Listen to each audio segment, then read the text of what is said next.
Louvado seja nosso Senhor Jesus Cristo.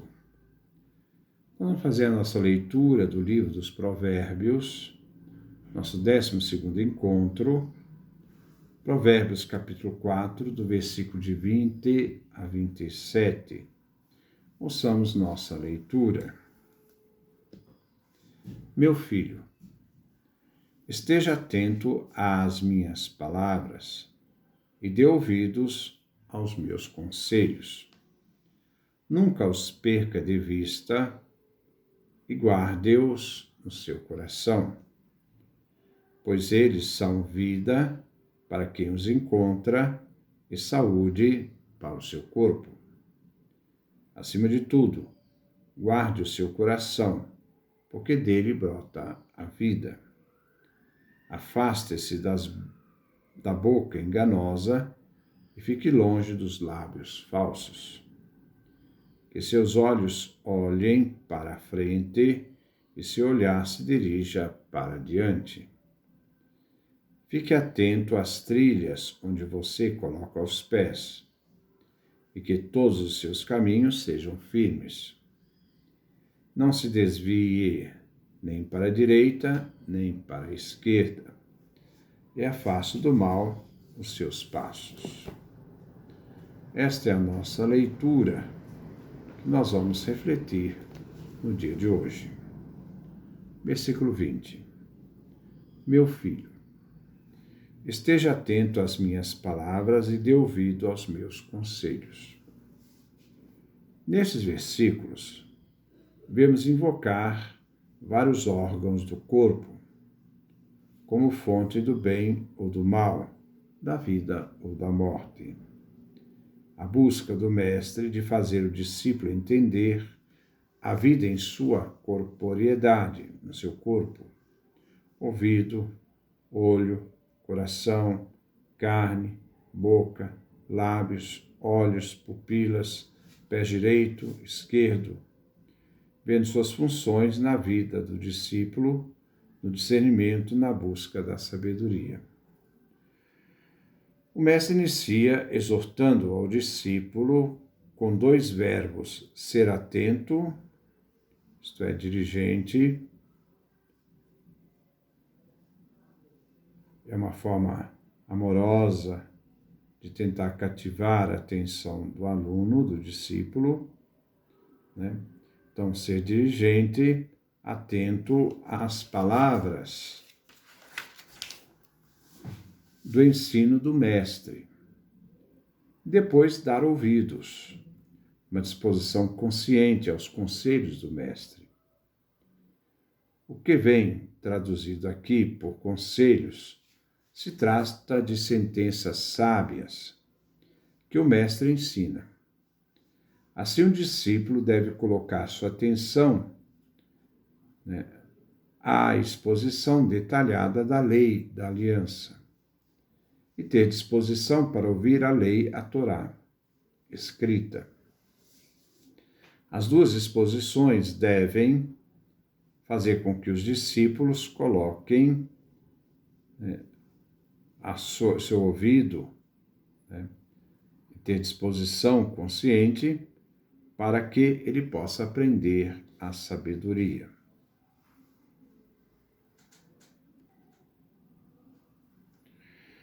Versículo 22. Pois eles são vida para quem os encontra e saúde para o seu corpo. Os conselhos conduzem à vida para aquele discípulo que os encontra, e eles são também saúde para o corpo. Como os olhos dirigem,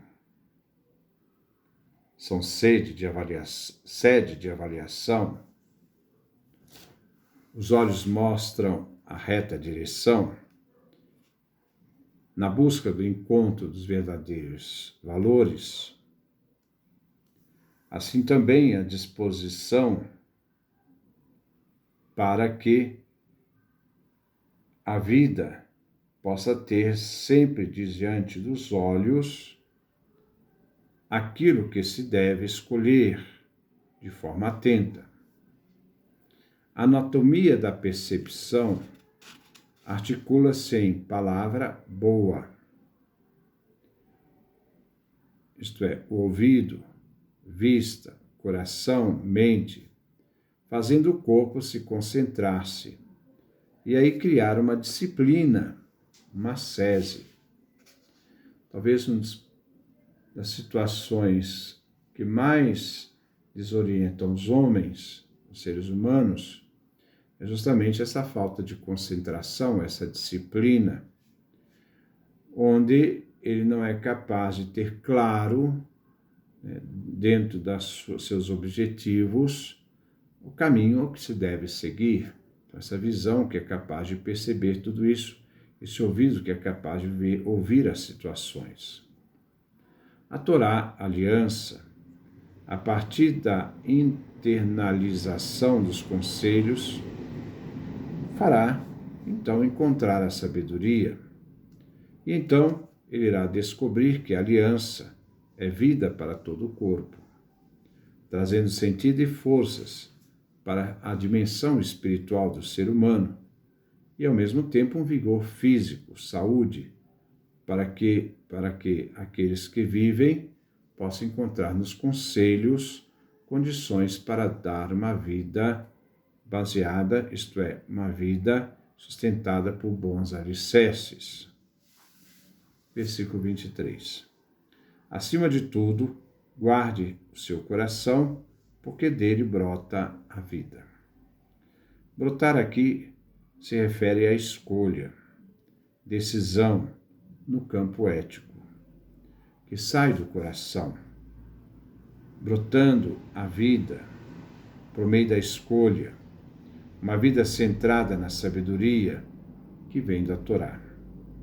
A tradição ecumênica bíblica afirma: do coração depende os limites da vida.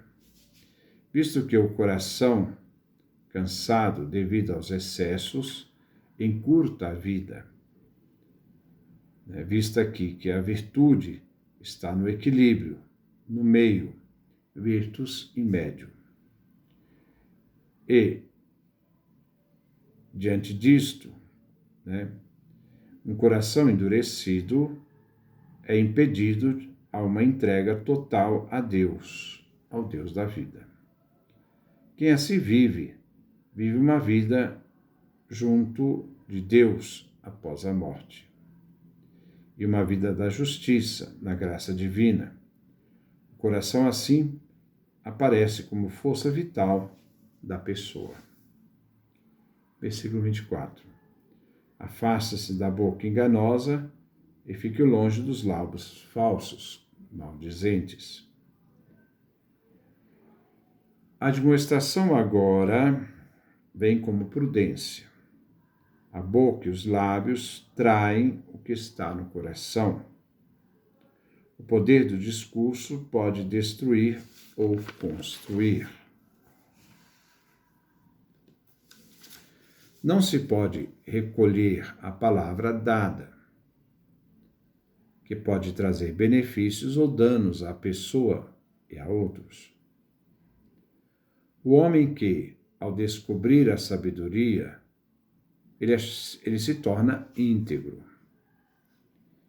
Ele não deve dar oportunidade para que outros tirem de sua boca a razão de falar mal de uma pessoa. O silêncio é ouro. Ao não controlar o que diz, a não controlar a boca, a pessoa revela a sua insensatez. Nem deve sair da boca murmuração ou calúnias que possam ser atribuídos a pessoas. Como diz o ditado, quem muito fala dá bom dia a cavalos. A vigilância da boca revela equilíbrio e sabedoria. Versículo 25. Que seus olhos olhem para a frente e seu olhar se dirija para diante. Os olhos comunicam sem precisar usar palavras. O caminho só é seguido se os olhos estão voltados para a frente. ter os olhos fixos no objetivo, né, sem permitir se distrair.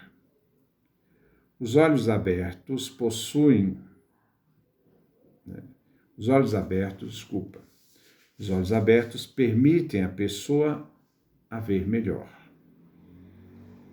Na dimensão espiritual, deve-se aprender a contemplar, ver com os olhos da mente e estar alerta,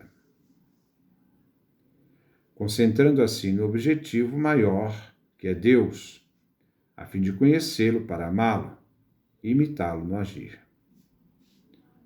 Ao olhar para a frente, não se deve, em nenhum momento, o sábio descuidar dos desafios enfrentados, nem os conflitos que se deve enfrentar. Mas o que se tem por objetivo final não permite que a pessoa, né, se torne, então, desorientada através dos problemas e desafios que elas têm em vida. Ela não deve perder a serenidade diante dos desafios. Aqui cabe um pouquinho essa compreensão da apatia. Não se deixar ser perturbado nem do lado nem do outro, mas ter a serenidade de seguir o caminho à frente. Versículo 26. Fique atento às trilhas onde você coloca os pés, que todos os caminhos sejam firmes. A trilha seguida, os caminhos são determinados pela Torá, pela aliança. Essa trilha, este caminho determinado pela aliança, dá segurança no caminhar daquele que busca a sabedoria. Deve-se avaliar bem as coisas, entre aquilo que se vive, o caminho, e o que não viveu, os vícios. Deve-se avaliar bem, evitar o erro, o pecado, que atrapalha a estrada a seguir. Manter os pés em solo firme, segurança, faz com que o caminho seja sem erro. Na prática da virtude, essa disposição é necessária, pois muitos desvios podem aparecer e o caminho, então, se torna incerto. Esta exortação coloca o sábio nas trilhas da Torá, essa Torá que conduz o ser humano a Deus. Versículo 27. Não se desvie nem para a direita, nem para a esquerda, e afaste do mal os seus passos. A vida deve ter um foco, um objetivo. Mesmo que no percurso tenhamos tentações que nos seduzem, a fim de que saiamos do objetivo que se quer atingir. Nenhuma possibilidade, caminho da direita ou da esquerda, nenhuma possibilidade pode dar mais segurança do que seguir adiante ao certame que nos é proposto, como diz Paulo, tendo os olhos fixos para a frente no Senhor. Não se deve seguir nem o extremismo da direita, nem o extremismo da esquerda. Deve-se, sim, evitar qualquer desvio. Às vezes os desvios podem ter armadilhas, mas sempre se deve seguir adiante. Voltar atrás é transformar-se numa estátua de sal. Ter os olhos adiante, na meta. Deve-se, pois, evitar os extremos. Se deve seguir no caminho seguro, dado pela Torá, e evitar se unir ao mal. Isto é, que nos propõe atalhos, facilidades. Tudo na vida é conquistado, nada na vida é fácil. Muitas vezes o mal quer nos dar perspectivas de facilidade, tudo aquilo que vem fácil pode se transformar, né, num grande pesadelo. Então, isso é o que nós queríamos falar. Que Deus nos dê a sua graça, a sua bênção, sua face resplandeça sobre nós.